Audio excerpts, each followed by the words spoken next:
അങ്ങനെ മണിപ്പൂരിൽ പവനായി ശവമായി.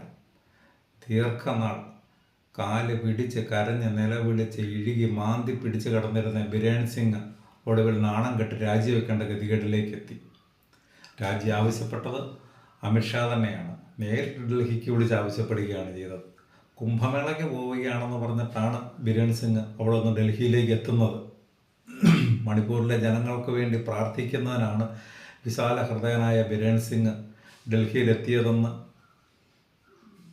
പ്രഘോഷിക്കുകയും ഒടുവിൽ അമിത്ഷാ കുത്തിനെ പിടിച്ച് രാജി ആവശ്യപ്പെടുകയാണ് ഉണ്ടായത്. നിസ്സാര കാര്യമൊന്നുമല്ല സംഭവിക്കാനിരുന്നത്. കോൺഗ്രസ്സിന് വെറും 5 അംഗങ്ങളെ ഉള്ളൂ എന്നുള്ളത് ശരി തന്നെ. പക്ഷേ മെയ്തേയ് വിഭാഗത്തിൽപ്പെട്ട, അതായത് ബിരേൻ സിംഗ് പിന്തുണ കൊടുത്ത് കലാപത്തിന് മുന്നിൽ നിർത്തിയിരുന്ന മെയ്തേയ് വിഭാഗത്തിൽപ്പെട്ട 20ഓളം BJP MLA-മാർ ഇവർക്കെതിരെ, BJP സർക്കാരിനെതിരെ, ബിരേൻ സിംഗിനെതിരെ അവിടെ വോട്ട് ചെയ്യുമെന്ന നില വന്നതോടെയാണ് അടിയന്തരമായി രാജി ആവശ്യപ്പെടേണ്ട ഗതികേടിലേക്ക് അമിത്ഷാ എത്തുന്നത്.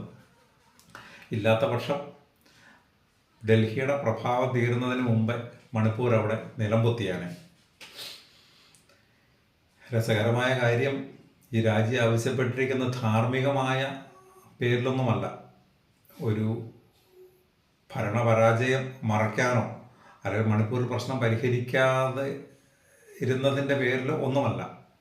ആവശ്യപ്പെട്ടിരിക്കുന്നത് ഒരേ ഒരു കാര്യത്തിൻ്റെ പേരിൽ, നാണം കെട്ട് മന്ത്രിസഭ താഴെ പോകരുത് എന്നുള്ള ഒരേ ഒരു കാര്യത്തിൻ്റെ പേരിൽ മാത്രമാണ് ബിരേൻ സിംഗിനെ രാജിവെപ്പിച്ചിരിക്കുന്നത്. എന്തായാലും കോൺഗ്രസ്സിന് അതൊരു വലിയ നേട്ടമായി എന്ന് പറയാതെ വയ്യ.